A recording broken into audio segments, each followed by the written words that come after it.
Hola, hola a todos. Damos por inicio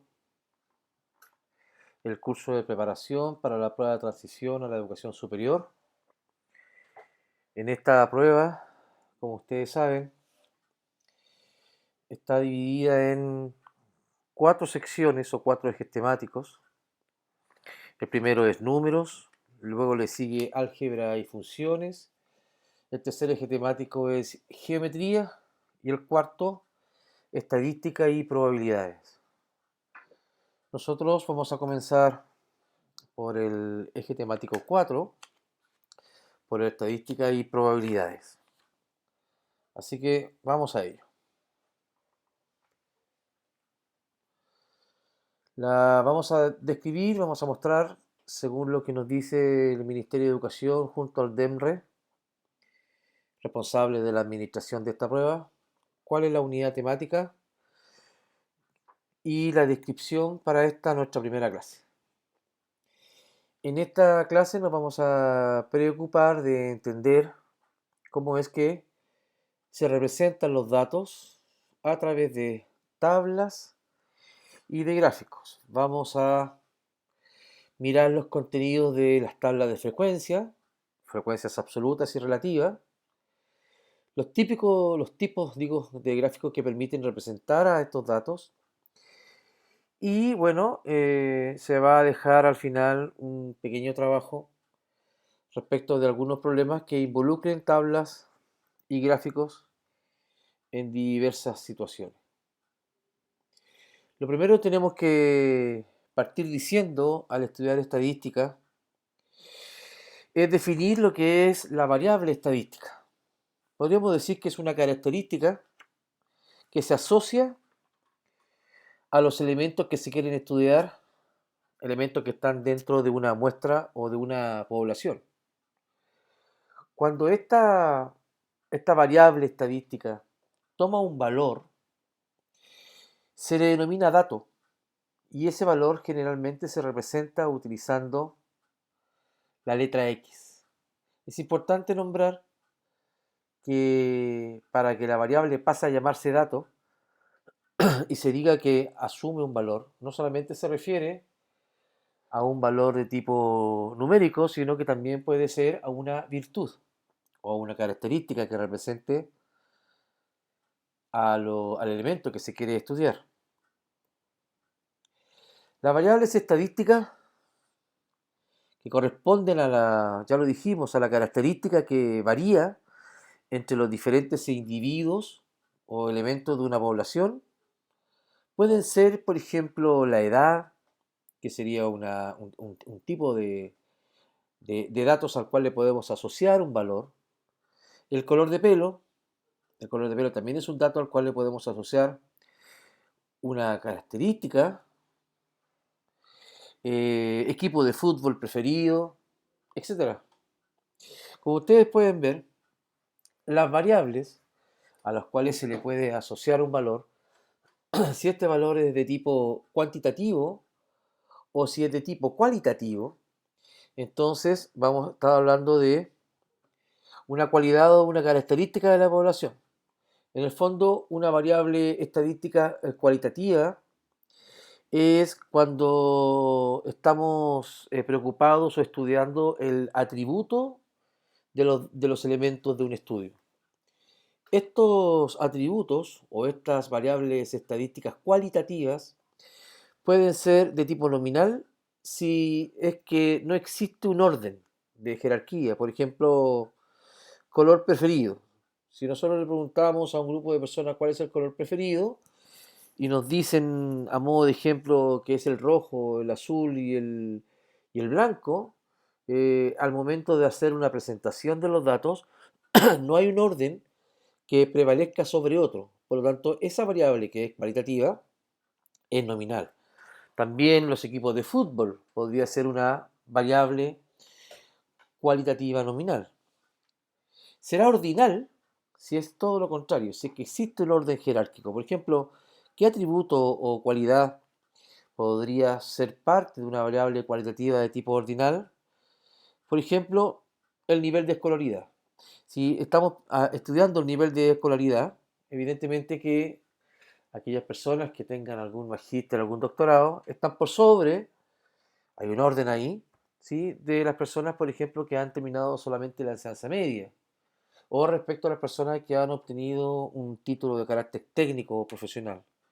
En ese tipo de casos, cuando es cualitativo y existe un orden de jerarquía respecto de una variable y otra, entonces vamos a hablar de variables cualitativas de tipo ordinal. Ordinal viene de orden y nominal viene de nómina, que no tiene orden. Cuando hablamos de las variables estadísticas asociadas a un número, entonces estamos hablando de las variables cuantitativas. ¿Sí? Estas pueden ser discretas si es que hay una separación de los datos, por ejemplo, el número de hermanos o el número de personas que viven en un hogar. Eso lo podemos separar en números enteros. 3 personas, 4 personas, 2 personas viven en un hogar, por ejemplo. Entonces podemos, así se dice, agrupar en datos separados y separados a través de un número entero. En cambio, si no es conveniente o no es posible hacer esa separación, entonces hablamos de variables cuantitativas continuas, como por ejemplo los resultados de un modelo de una prueba de transición. ¿No sería muy conveniente presentarlos separados por números enteros a nombrar? Las personas que sacaron 500, las que sacaron 501, las que sacaron 502, 503, etcétera. Lo que convendría ahí es agruparlo usando intervalos numéricos. Y los intervalos numéricos, tal cual dice aquí, ¿verdad? No sé, podría presentarlo a través de la siguiente modalidad. Un ejemplo como el que acabamos de dar, decir quiénes obtuvieron entre 500 y 550, quiénes entre 550 y 600, entre 600 y 650, etcétera. Entonces, cuestiones como esa, cuando la información es presentada a través de intervalos numéricos, nosotros vamos a hablar de las variables cuantitativas continuas. Ya dicho lo que es una variable estadística, entonces ahora la información que se recoge al hacer el estudio en cualquiera de los tipos de variables estadísticas que acabamos de ver, estos tienen que ser presentados de alguna manera. Y una de las maneras más comunes de hacerlo es a través de las tablas de distribución de datos.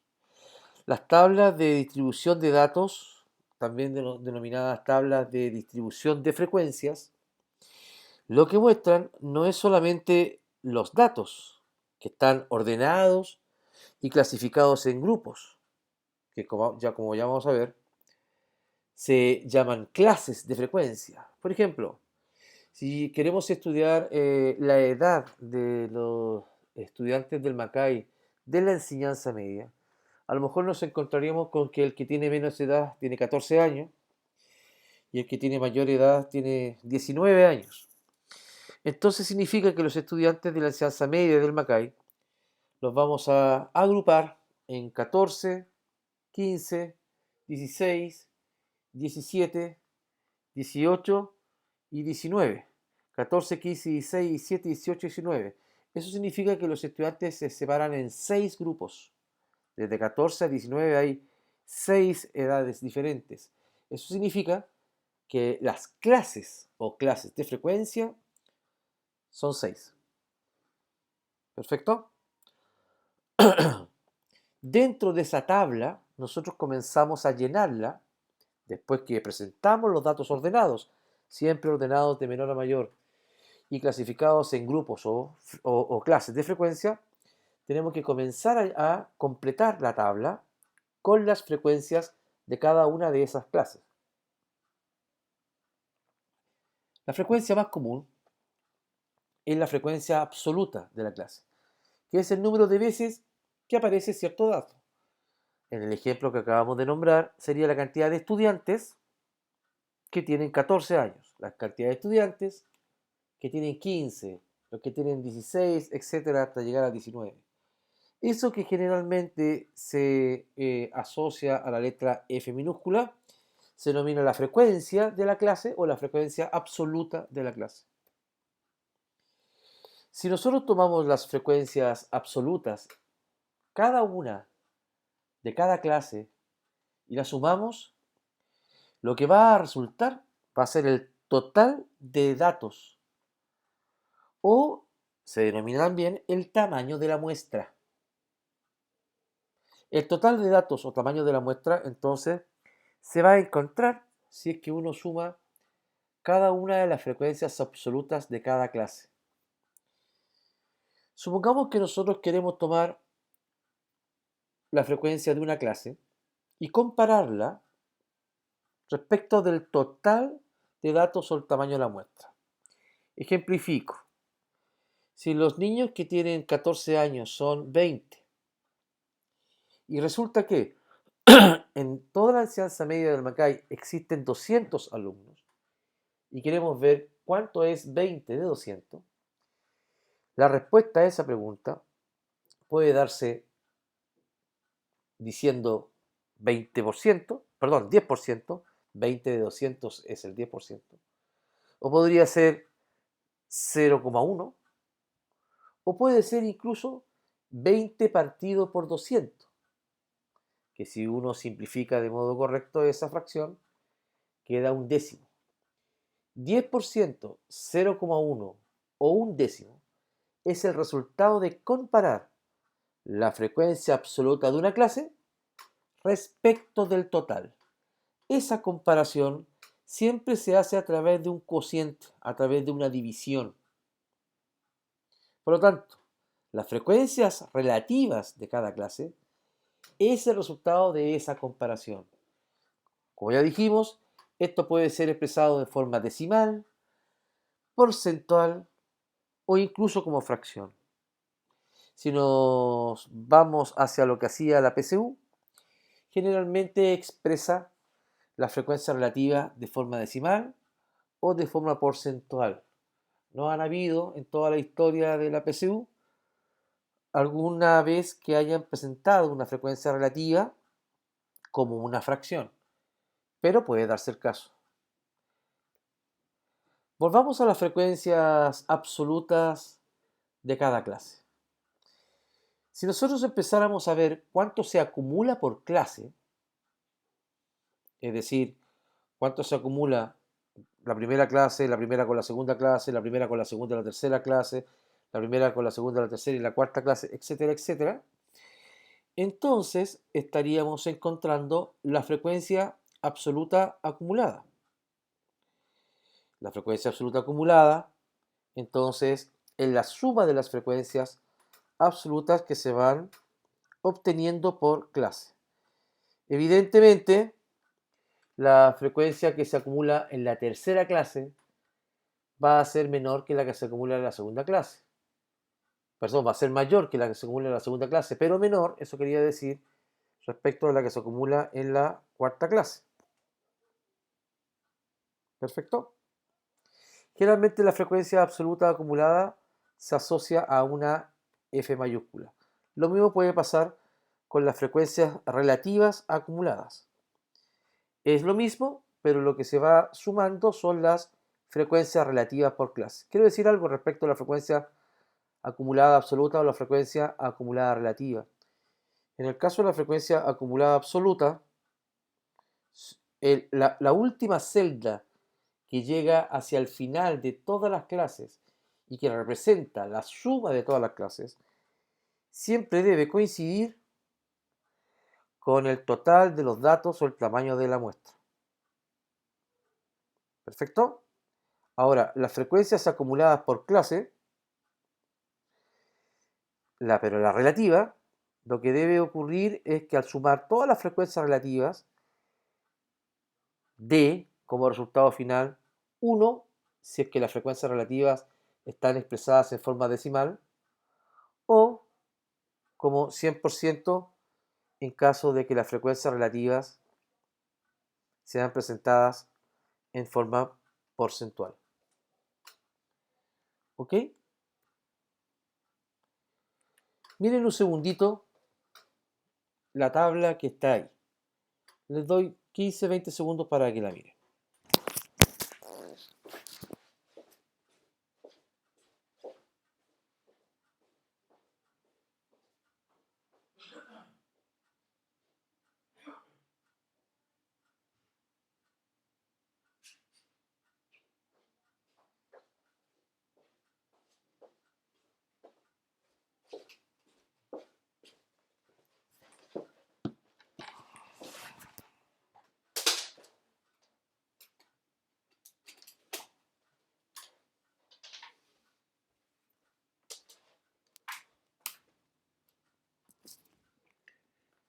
Listo. ¿La pudieron mirar? Ok. Si ustedes observan, estamos en presencia de una tabla de distribución de datos o tabla de frecuencia. Claramente se llama tabla de frecuencia porque lo que más hay son frecuencias. Siempre en la primera columna nos muestra el dato. En este caso, el dato es o mejor dicho, la variable estadística, para ser más precisos en el lenguaje.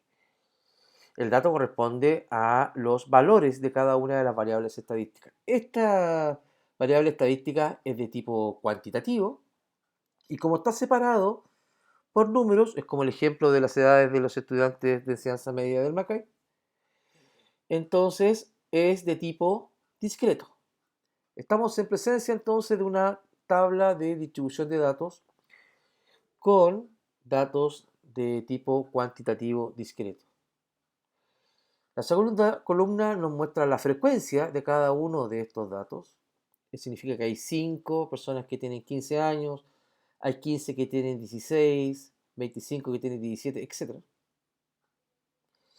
Vamos a saltar desde la frecuencia absoluta a la frecuencia acumulada. La frecuencia acumulada es ir sumando clase a clase. En la primera clase lo único que se acumula es lo de la primera clase, o sea, 5. Pero lo acumulado para la segunda clase corresponde a la suma de la clase 1 y de la clase 2. Es decir, 5 más 15. Y 5 más 15 es 20.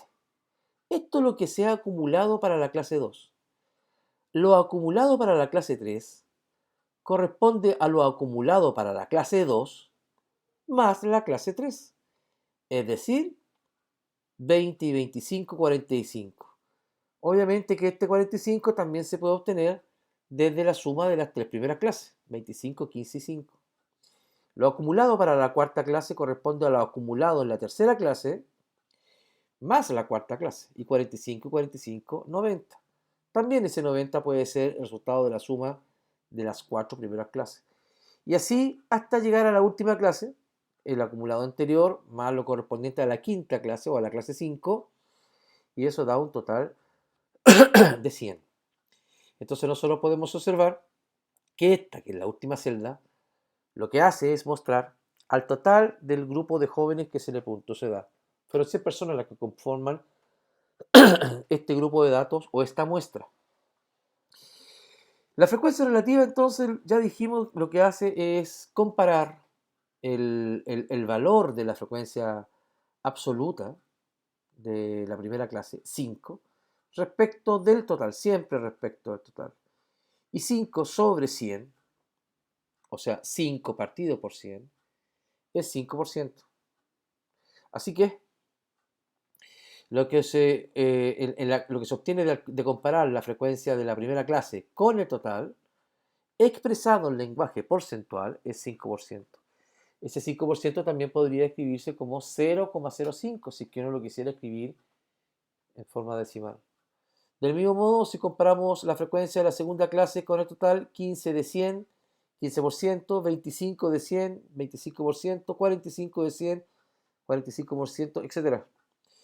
Entonces las frecuencias relativas, todas estas que están aquí, voy a hablarlas en lenguaje decimal, 0,05, 0,15, 0,25, 0,45, 0,1, no es más que la división o la comparación a través de una división de la frecuencia de cada una de las clases respecto del total. Y la frecuencia relativa acumulada, bueno, hace lo mismo que la frecuencia acumulada, pero sumando los porcentajes. 5 y 15 20, 20 y 25, 45, etc. Existe un dato, perdón, que es importante, que corresponde a la resta entre el dato mayor y el dato menor. El dato mayor, 19, el dato menor, 15. Al resultado de esa resta se le conoce como rango de la muestra, también se le conoce como recorrido de la muestra. Así que al preguntarnos el rango o el recorrido de la muestra, estamos haciendo nada más que la resta entre el mayor y el menor de los datos. Acá tenemos entonces cómo es que se trabaja una tabla de frecuencia con dato cuantitativo de tipo discreto. El dato cuantitativo, ahora presentado de esta forma, está presentando como intervalos, ¿sí? Entonces, son los que nosotros hemos definido como la que es de tipo continuo, cuantitativo continuo. Observen, por favor, que hay 1, 2, 3, 4, 5 clases, han sido agrupados en 5 categorías los resultados de esta prueba, ¿sí? Y observen que cada una de las categorías, el primer valor, los que yo estoy marcando en pantalla, que se llaman límites inferiores, el corchete como que apunta hacia el valor, ¿sí? ¿Se fijan? Que apunta hacia el valor. Bueno, ustedes aprendieron que ese se denomina corchete cerrado. Siempre va a ocurrir eso, que el límite inferior de cada uno de los intervalos siempre se presenta con corchete cerrado. En cambio, los segundos números, 500, 550, 600, 650 y 700, que se llaman límites superiores o cotas superiores, todos los corchetes son abiertos. Se fijan que no apunta hacia el número, apunta hacia el otro lado, son abiertos, excepto el de la última clase, que es cerrado. Esta es una norma matemática. Así que cada vez que tengamos que construir o armar una tabla de frecuencias que tenga esta forma, que sea continua, los corchetes se van a ordenar de la manera descrita. Siempre cerrado, siempre abierto, excepto el último que es cerrado. En todo caso, siguiendo con la muestra de las pruebas de selección universitaria, donde aparecían problemas como de este estilo, siempre te lo dice. Dentro del enunciado te dice que todos los intervalos son del tipo cerrado abierto, excepto el último que es del tipo cerrado cerrado. Ok, acá tenemos entonces una muestra presentada a través de una variable de tipo cuantitativo continuo. Si ustedes observan, la diferencia entre el valor menor y el valor mayor siempre es el mismo. En nuestro caso, eso es 50. Al resultado de esto se le conoce con el nombre de amplitud. La amplitud de cada intervalo debe ser el mismo. Perfecto. Y además, el valor que está justo al medio entre el límite inferior y el límite superior, que podríamos decir que es el promedio entre estos dos valores, entre 450 y 500, que sumado da 950. Si vemos el promedio de 950, nos vamos a dar cuenta que es 475. Todos estos intervalos tienen un valor que está al medio: 475, 525, 575, 625, 675. Esos valores que están ahí, que corresponden al promedio del intervalo superior y el intervalo inferior, se denominan marcas de clase, claramente simbolizado con una M mayúscula. Las marcas de clase tienen una significación que seguramente la vamos a entender mejor cuando veamos nuestra próxima clase. Si nos seguimos fijando, nos damos cuenta que la diferencia entre marca y marca, es siempre la misma, es constante. Y esa diferencia es 50. Actúa como si fuese una progresión aritmética. 50. Y ese 50 es el mismo valor de la amplitud. Esa es una norma. La amplitud de cada intervalo corresponde a la diferencia entre marca y marca. Por lo tanto, si a nosotros nos corresponde hacer cálculos de marcas de clase, el único cálculo que hacemos es la primera marca de clase. Encontramos la primera marca de clase, que para el ejemplo nuestro es 475, y después lo único que hacemos es sumar el valor de la amplitud de cada intervalo. Sumar 50 y de esa forma todas las demás marcas de clase salen o resultan fácilmente. Aquí nos muestran la frecuencia de cada uno de estos intervalos. Hay 2 resultados entre 450 y 500, hay 5 entre 500 y 550, etc. Hay 10 entre 650 y 700. El rango o recorrido de la muestra, ya dijimos, corresponde a la recta entre el mayor de todos los posibles datos, 700 acá, y el menor de todos los datos, 450, Restamos 700 con 450 y eso da 250. Ese sería el rango, perdón, bien digo 250, sí. 250, ese sería el rango entre de esta serie de datos, ¿sí? Ojo que si en alguna ocasión nos dijesen que este dato que está aquí va con corchete abierto y nos pidiesen el rango recorrido, igual decimos 700 menos 450, aunque al colocar el corchete abierto, de alguna forma estamos diciendo que el 700 no se considera. Pero para el caso del cálculo del rango recorrido, siempre consideramos el límite o cota superior de todas las superiores, el más grande de todas, con el más pequeño de todas las inferiores, que es 450. La frecuencia relativa, que corresponde a la segunda columna, va a ser el resultado de comparar la frecuencia de cada clase, como ya dijimos en el gráfico anterior, con el total, que es 40.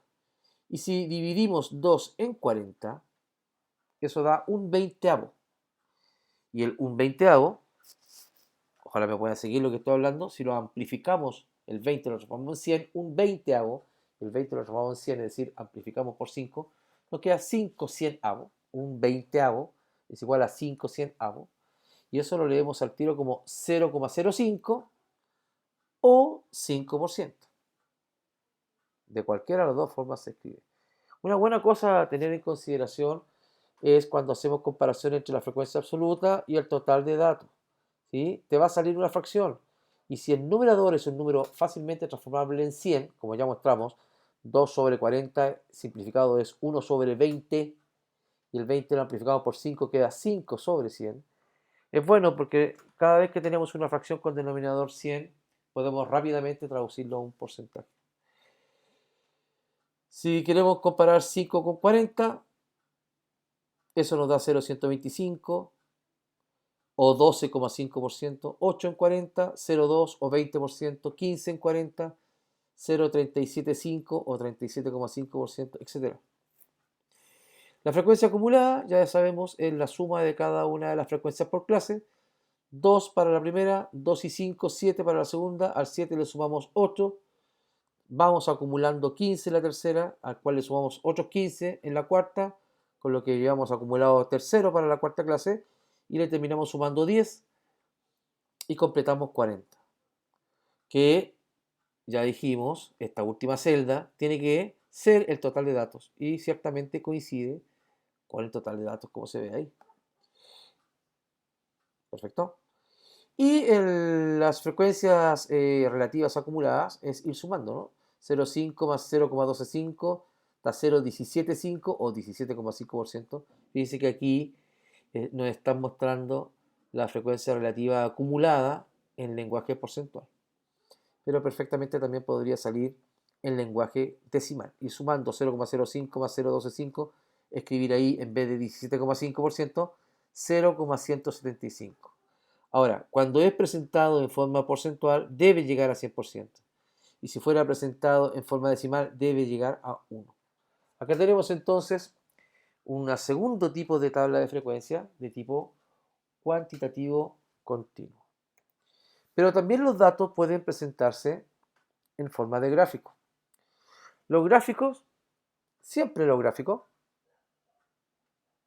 de los que vamos a estudiar, en el eje X, hablando en lenguaje de plano cartesiano, o en el eje horizontal, va a estar, en este caso, la variable estadística en su valor, es decir, en su dato, 15 y 6, y en el eje vertical o eje Y van a estar las frecuencias. Las alturas de cada una de estas barras corresponden a la frecuencia.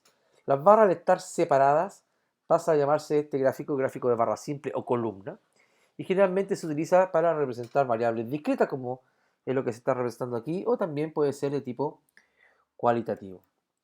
Existen gráficos de barras, como las que están ahí, barras contiguas, pero que tienen diferente color. Este tipo de gráfico de barras agrupadas o contiguas nos permiten comparar datos dispuestas en dos o más categorías. Por eso que siempre tiene que ir en este tipo de gráfico, ojalá una muestra en color de lo que significa cada una de las categorías, ¿verdad? Ok, aquí estamos comparando tres variables que pueden significar alguna cosa, ¿sí? Y podemos observar claramente que la variable que siempre tiene mayor frecuencia en cualquiera de los momentos, quizás pueden ser A, B, C, D, es la variable de este color, de color celeste, ¿sí? En cambio, la que es más pequeña varía, depende del momento. Aquí la más pequeña es la variable 3, en cambio aquí la más pequeña es la variable 2. Aquí sigue siendo la más pequeña la variable 2 y al final la variable 3. Bueno, la importancia del tipo de gráfico de barras agrupadas es que nos permite hacer comparaciones entre variables cualitativas generalmente utilizadas, comparaciones en el tiempo o diferentes momentos. Los gráficos de línea hacen un poquito lo mismo que en el caso del gráfico de barras agrupadas, ¿sí? Reflejan cambios. Por eso que se tiene que especificar a qué corresponde cada color. Observen ahí los cambios que se van produciendo en las distintas categorías, ¿no? Niños, mujeres, hombres, ¿sí?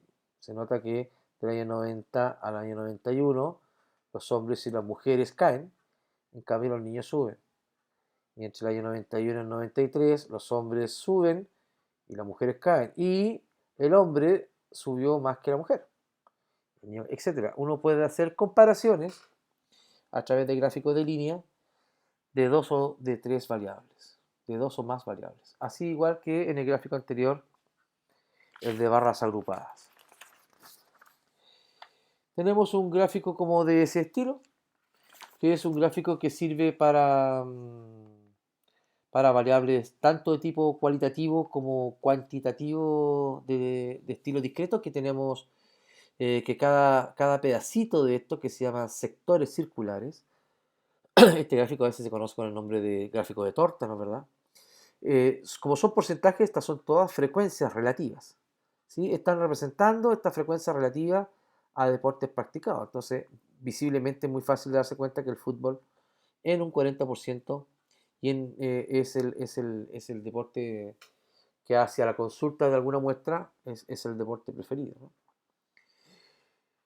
Así que permite este gráfico hacer comparaciones también entre clases, por supuesto. Aquí tenemos 5 clases y la de mayor frecuencia es, o bien digo, la de mayor frecuencia, en este caso relativa, pero también podemos asociarla a una mayor frecuencia del estilo absoluto, es el fútbol y la menor frecuencia es el atletismo o el tenis.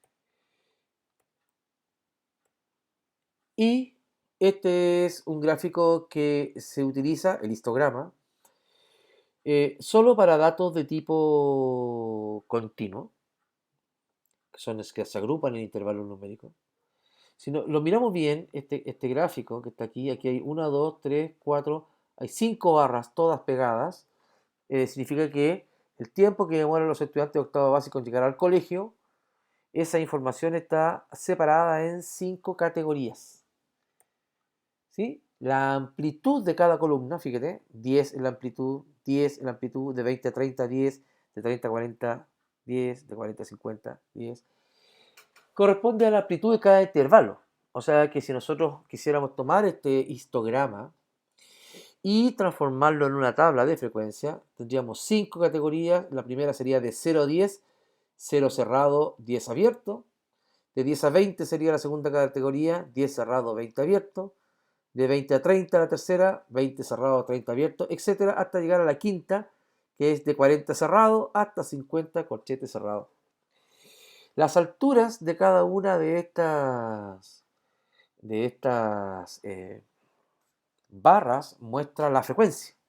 La frecuencia del primer intervalo o primera barra es 4, la de la segunda es 10, la de la tercera es 12, etc. Pensando en poder traspasar el histograma a una tabla de frecuencia. El punto medio de cada base, entre 0 y 10, ese es el punto medio. Se alcanza a ver ahí una pequeña rayita entre 10 y 20, ese es el punto medio, etc. Entre 20 y 30, eso corresponde a las marcas de cada clase. Entre 0 y 10, entonces eso es 5, la marca de la primera clase. 15, la de la segunda. 25, 35, 45. Ahí están las 5 marcas de cada una de las 5 clases. Y cada uno de estos histogramas tiene asociado un gráfico que se conoce como polígono de frecuencia. Es esta línea que se junta, ¿no? Mira, para poder construir esta figura que yo estoy marcando, que se marca en pantalla y que se cierra aquí, por eso se llama polígono, porque es una figura de varios lados, de varios ángulos. Se aprovecha ahí un lenguaje geométrico para darle nombre a esta figurita que se sigue marcando en pantalla. Lo que se hace es que se toma cada una de las marcas de clase y se lleva a la parte posterior de cada una de las barras, a la parte posterior de cada una de las barras, como ustedes pueden notar. ¿Se fijan? Ahí está, ¿ves? Y partiendo desde el límite inferior, primero, hasta el límite superior, último, se unen a través de estas líneas que estamos marcando, pasando por cada uno de los puntos medios de la parte alta de cada uno de los gráficos y se cierra.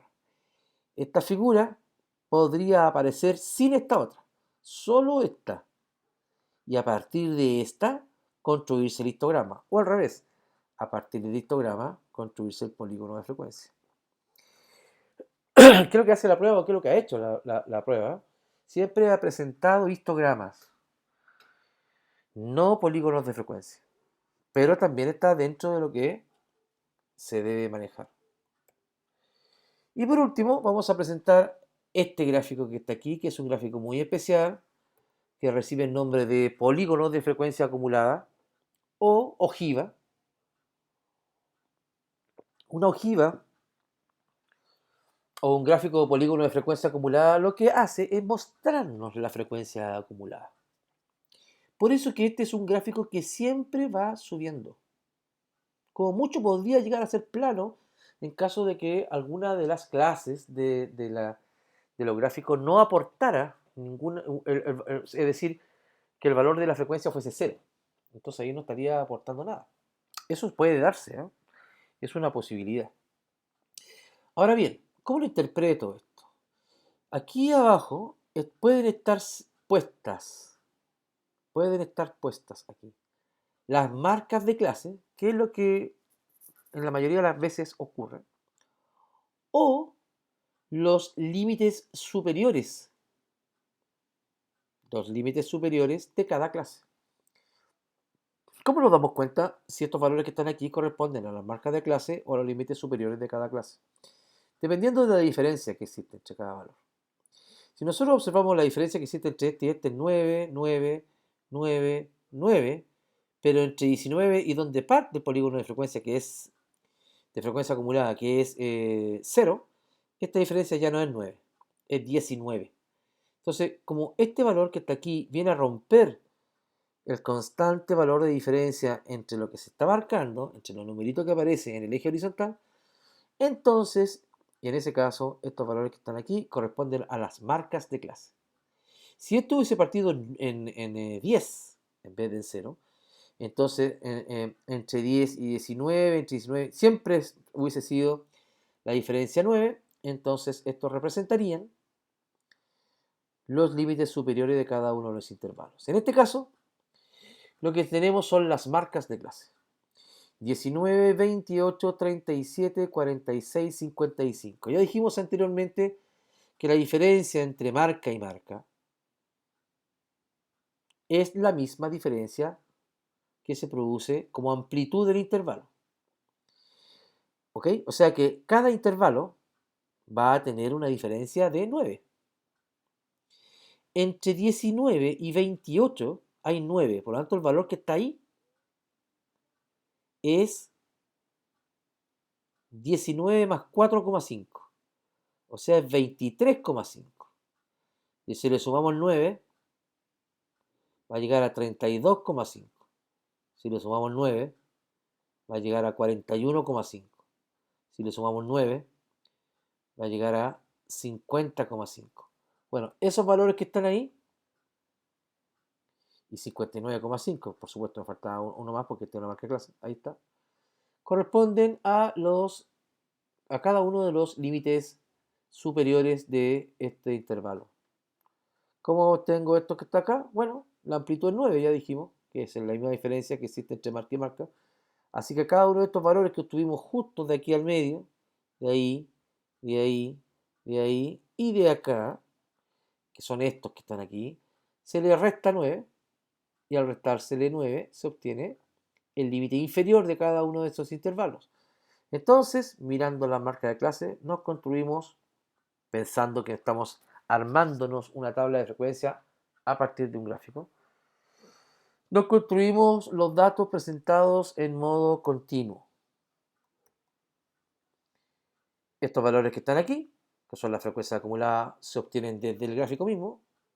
Este es un 10, este es un 21, este es un 39, este es un 61 y ese es un 64. Por lo tanto, la información que entrega nuestro gráfico de frecuencia son estos dos. El resto lo construimos. La ojiva o el gráfico de frecuencia acumulada, en este caso nos está entregando las marcas de clase y la frecuencia acumulada. Con las marcas de clase nos construimos los intervalos numéricos en los cuales están agrupados y con la frecuencia acumulada nos construimos la frecuencia de cada clase. Se lleva acumulado 10, dice aquí, entonces la primera clase tiene que ser 10. Como para la segunda clase se ha acumulado 21, ya tenemos 10 en la primera clase, hay que agregarle 11 para acumular 21. Como ya tenemos 21 y nos pegamos un salto hasta 39, significa que los 21 que ya tenemos tuvimos que sumarle 18 para llegar a 39. Y de 39, como no saltamos a 61, significa que lo que llevamos acumulado aquí en estas tres primeras clases, que es 39, se le suma 22 para llegar a 61. Y finalmente sumamos 3 para llegar a 64. Fíjense que en la cuarta clase se produce la altura mayor de frecuencia, o la mayor diferencia, o la mayor acumulación. Esto se puede ver en la inclinación de la recta. Esta recta es la más inclinada de todas. Por lo tanto, entre este valor y este valor es cuando se produce el mayor salto de frecuencia acumulada, que es 22. Y el menor salto es 3, que se puede observar que corresponde a esta línea recta que está acá, que es la que tiene menor pendiente o la más plana. Eso significa que a mayor pendiente, mayor aumento en la acumulación de frecuencia. Ahí tenemos, ese es el más inclinado. Entonces, en este sector, en esta clase, que se produce en este lugar que está aquí, ¿cierto? Entre 41,5 y 50,5, acá, en ese rango, ahí, es donde se produce la mayor variabilidad entre frecuencia y frecuencia acumulada.